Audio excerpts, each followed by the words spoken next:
Chapter 1. The Clue in the Hat. It was the second morning of Christmas when I paid a visit to my friend Sherlock Holmes.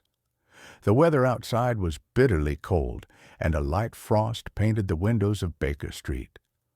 When I entered the sitting room, I found Holmes seated comfortably before the fireplace, wearing his worn purple dressing gown, his long fingers steepled together, and his sharp eyes gazing thoughtfully at a curious object in front of him. Beside the fire, resting on a wooden chair, was a rather old and dusty black hat. Beside it, laid neatly, were Holmes's trusted tools, a magnifying glass and a pair of forceps. Even before I spoke, I sensed that the hat was more than it appeared. "You're busy," I said, removing my gloves. "Perhaps I'm interrupting?" "Not at all," Holmes replied, gesturing toward the chair. "Please have a seat. The problem is simple, yet curious. I find it rather instructive." I sat near the warmth of the fire and studied the object more closely. "A hat?" I asked, slightly amused. "I imagine it must be tied to some sinister crime."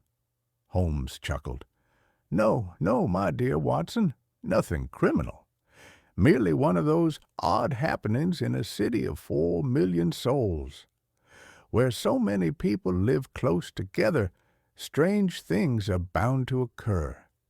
This hat and the goose it came with arrived here on Christmas morning, courtesy of Peterson, the commissioner." "Peterson?" I asked. "Yes, he found them. The goose is currently roasting in his oven, no doubt. But this hat tells a story all its own." He leaned forward, the firelight flickering in his eyes. "Peterson was walking along Tottenham Court Road early Christmas morning when he saw a man being attacked. The man, tall and well-dressed, was carrying a white goose. In defending himself, he accidentally smashed a shop window. The attackers fled. So did the man, mistaking Peterson for a police officer. Left behind this hat and the goose."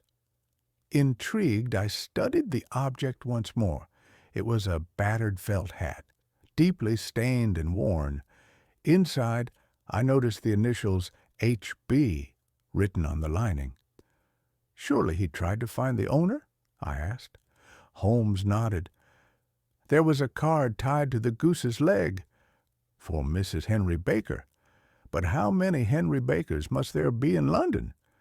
Peterson brought the items to me, hoping I might extract something from them." "And have you?" I asked. Holmes smiled and handed me the magnifying glass. "Take a look. Tell me what you see." I examined the hat carefully.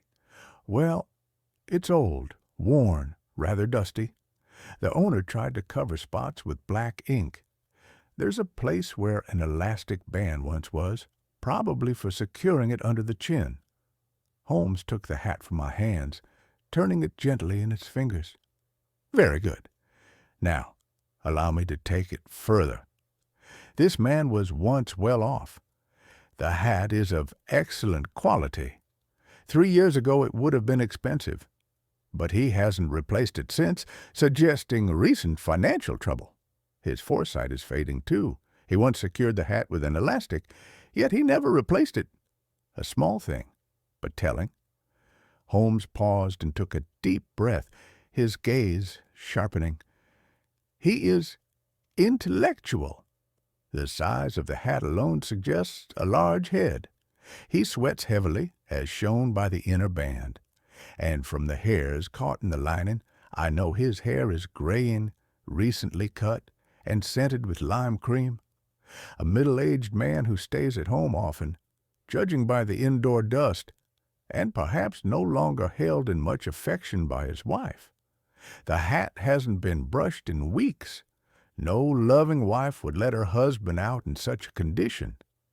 I stared at Holmes, stunned. And all this from a hat? Holmes smiled faintly, returning the object to the chair. "A goose and a hat, Watson. But sometimes the simplest clues lead to the most unexpected paths. He turned back toward the fire, unaware that the warmth we both enjoyed was about to give way to a mystery that neither of us could have anticipated. Chapter 2. A Stone Among Feathers. It was the day after Christmas. The fire still crackled in Holmes's sitting room, casting warm shadows across the walls, and the mystery of the hat seemed to have faded like the chill outside. But as I prepared to leave Holmes to his quiet deductions, the door burst open with an urgency that shattered the calm. Peterson, the commissioner, stood in the doorway, his face pale, his eyes wide with disbelief. In his trembling hand, he held something small and shimmering, as though a star had fallen into his palm. "The goose, Mr. Holmes," he gasped. "Look what my wife found in its stomach." Holmes rose from his chair with swift grace. He took the object from Peterson and held it up to the light. In the glow of the fireplace, the gem sparkled like a drop of frozen fire. It was a dazzling blue, deep and vibrant, refracting light with razor precision. "By Jove," Holmes murmured. "Peterson, do you know what you're holding?" "It's a stone, sir. But I thought it was just glass." "No," Holmes said, his voice tightening. "It is more than a stone. It is the stone, the Countess of Morcar's blue carbuncle." I gasped. "You don't mean the one that was stolen from the Hotel Cosmopolitan?" Holmes nodded gravely, already moving toward his stack of newspapers. He retrieved one, opened it, and pointed to an article on the front page. "Here," he said. "The details are all here. Stolen just 3 days ago. A jewel worth a fortune vanished. A plumber named John Horner has been arrested, accused of stealing it from the Countess's room." I scanned the article. Horner had been repairing a bar in the fireplace of the Countess's suite. He had a criminal record, something that made him an easy target for suspicion. James Ryder, the hotel attendant, claimed to have left Horner alone briefly, only to return and find the jewel gone. Catherine Cusack, the Countess's maid, corroborated the story. "But Horner says he's innocent," I read aloud. "Of course he does," Holmes muttered, "because he probably is." I looked again at the gem in Holmes's hand, now placed gently on a porcelain dish atop the table. "Then how did the jewel end up inside a goose?" "That," Holmes said, "is what we must now discover." His eyes lit up with that familiar flame, the thrill of a challenge. The curious tale of a hat and a goose had transformed into something altogether more dangerous.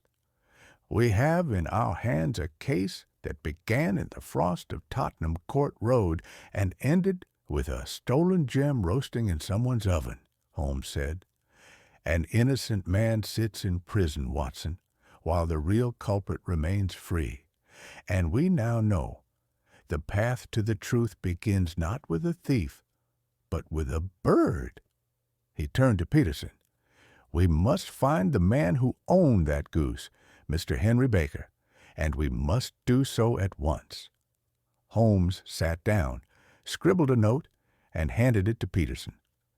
"Put this advertisement in all the evening newspapers," he instructed. "Found at the corner of Gooch Street, a goose and a black hat. Mr. Henry Baker may recover these items by applying at 221B Baker Street at 6:30 this evening." "And the goose?" I asked. Holmes smiled faintly. "Buy another one from Mr. Baker. He must never know what we found inside the first." As Peterson rushed off to complete the task, I turned to Holmes. "From a dusty old hat to an international scandal," I said quietly. Holmes nodded.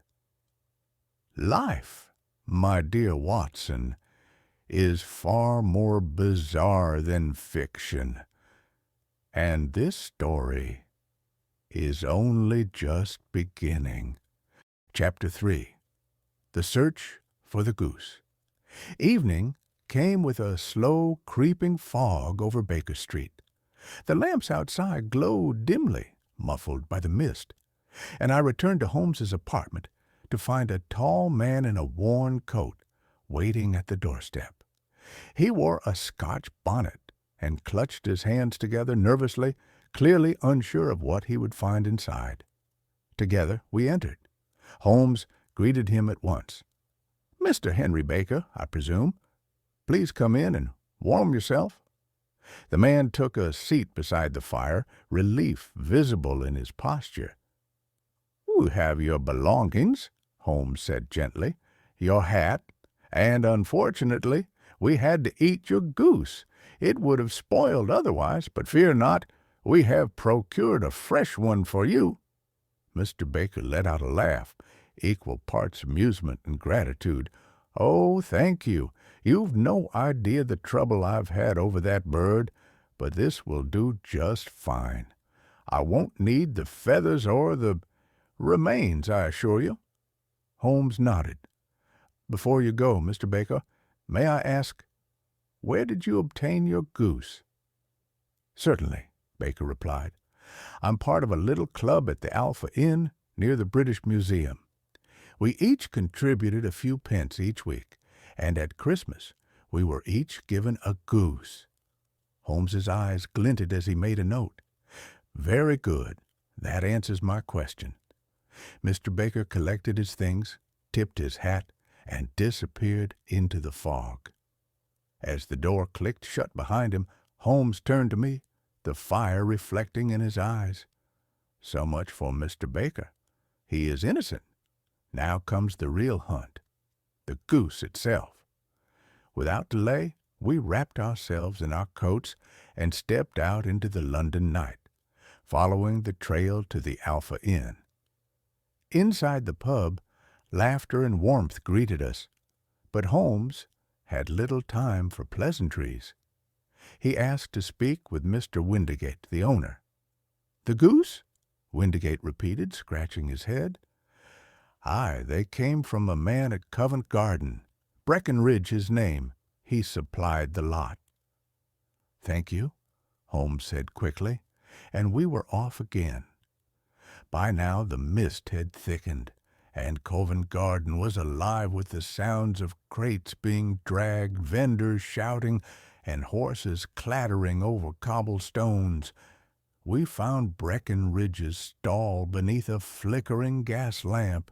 He was shouting at a customer and looked thoroughly irritated. "I've told you all I know," Breckenridge barked. "I've had enough of this goose business. First one fellow, then another. What's so special about a blasted bird?"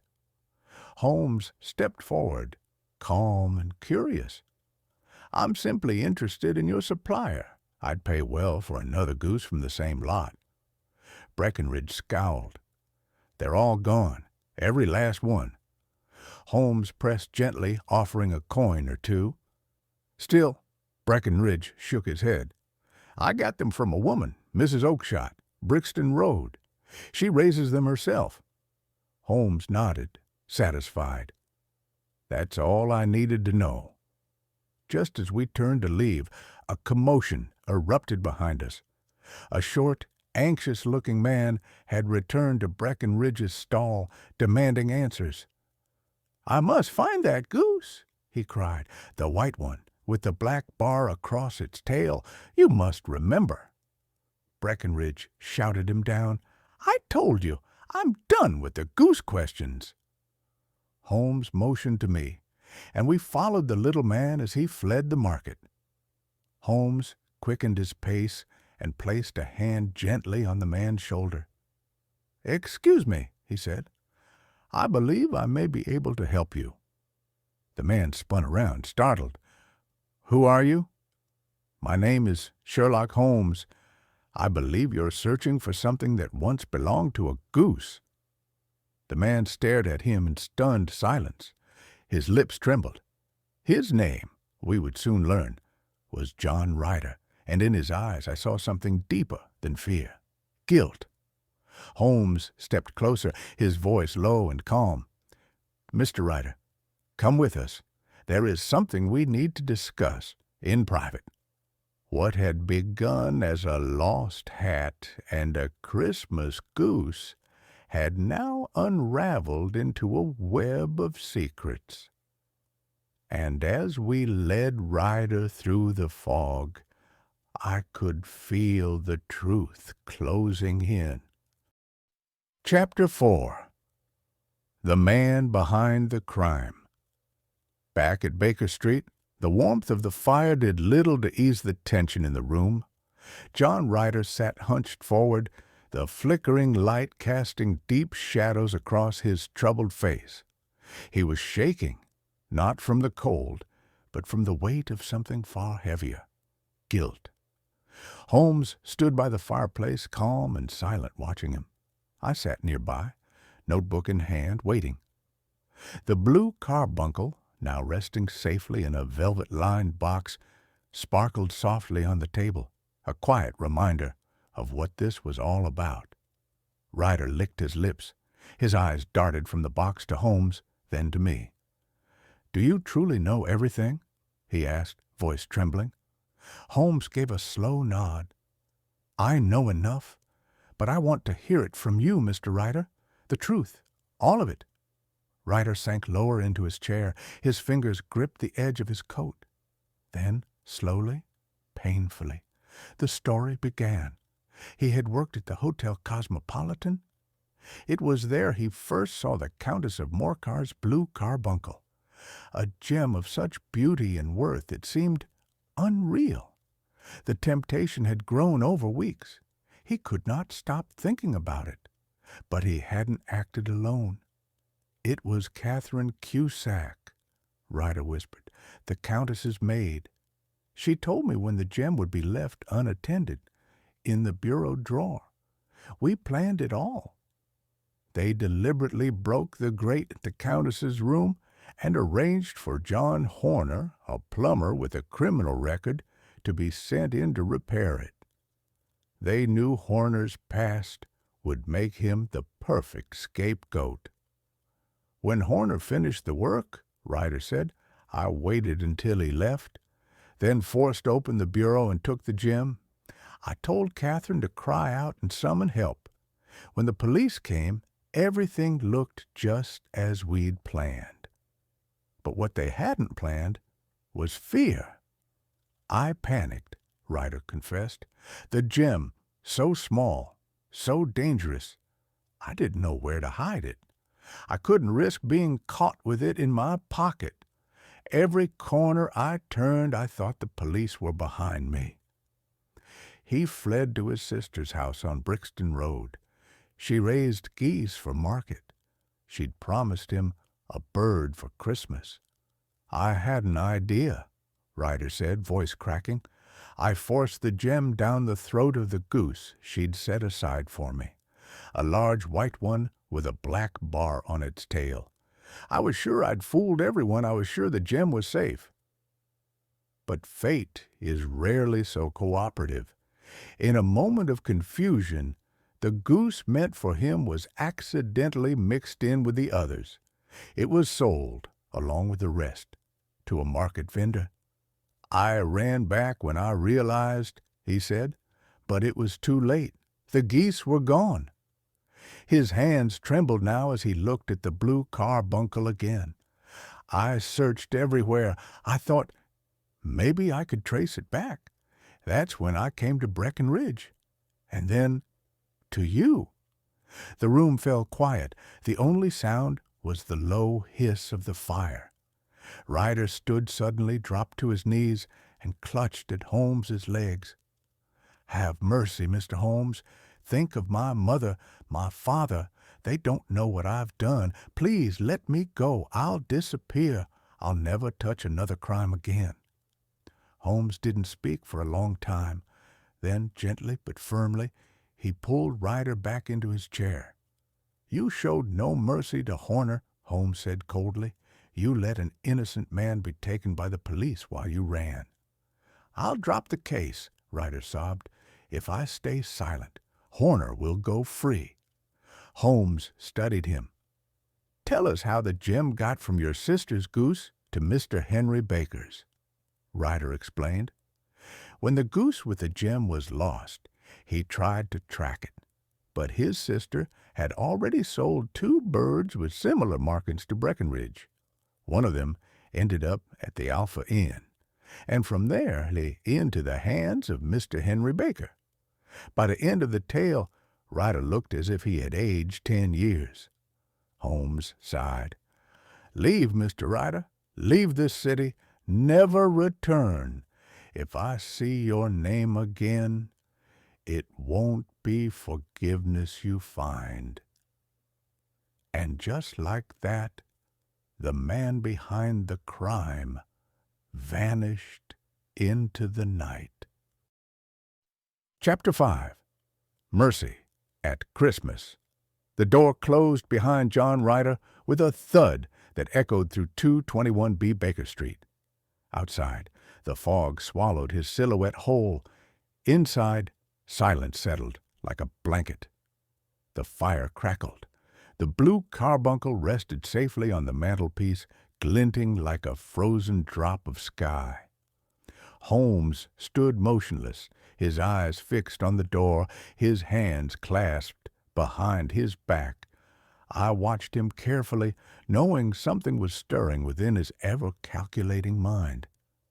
"You've let him go," I said quietly, breaking the silence.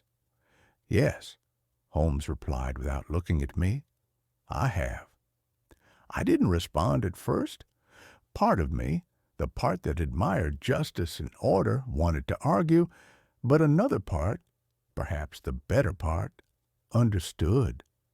Holmes walked to the fire and held out his hands, warming them.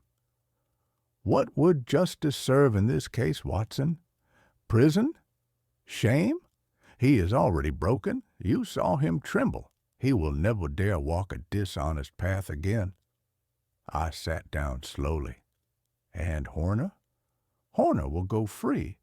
Ryder's silence will ensure that," Holmes said calmly. "And there will be no trial, no scandal, no crushed families, not this Christmas." There was something deeply unusual about this moment. Holmes, a man known for logic over sentiment, had just chosen mercy over justice. I was witnessing something rare, a case closed not by evidence, but by compassion. He turned to me. "You see, Watson, crimes are not always solved with handcuffs. Sometimes the greater solution lies in understanding the heart behind the act." I nodded, watching the flames dance. "So the blue carbuncle returns to the Countess." Holmes smirked faintly. "By the first post tomorrow. An anonymous package. Let her wonder. It's Christmas after all." Outside, a church bell began to toll. Midnight. Christmas Day had arrived. Holmes walked to the window and peered into the misty street. "We chase after truth," he said softly, "but sometimes truth comes hand in hand with grace. The world is harsh enough. Let it rest tonight." I joined him by the window. The fog had lifted just enough to reveal children pulling sleds and carolers gathering near a gas lamp. A new snowfall had begun, dusting the rooftops and softening the city's hard edges. "Would you have done the same, Watson?" Holmes asked suddenly. I paused, then smiled. Yes, I believe I would have." He looked relieved in his quiet Holmesian way. "Then come, let us put this little puzzle to rest and turn our minds to more cheerful things." He took out his pipe, settled into his chair, and closed his eyes. The case of the blue carbuncle, of a stolen gem, a frightened thief, and an innocent man, was over. It had not ended in a courtroom, nor with the clang of iron bars. It had ended here, in this small room, where reason and kindness had met. And as the snow fell and the world outside prepared for joy and celebration, I could not help but feel that Holmes had done something far greater than solve a mystery. He had restored peace, quietly, wisely, and with the simple gift of mercy.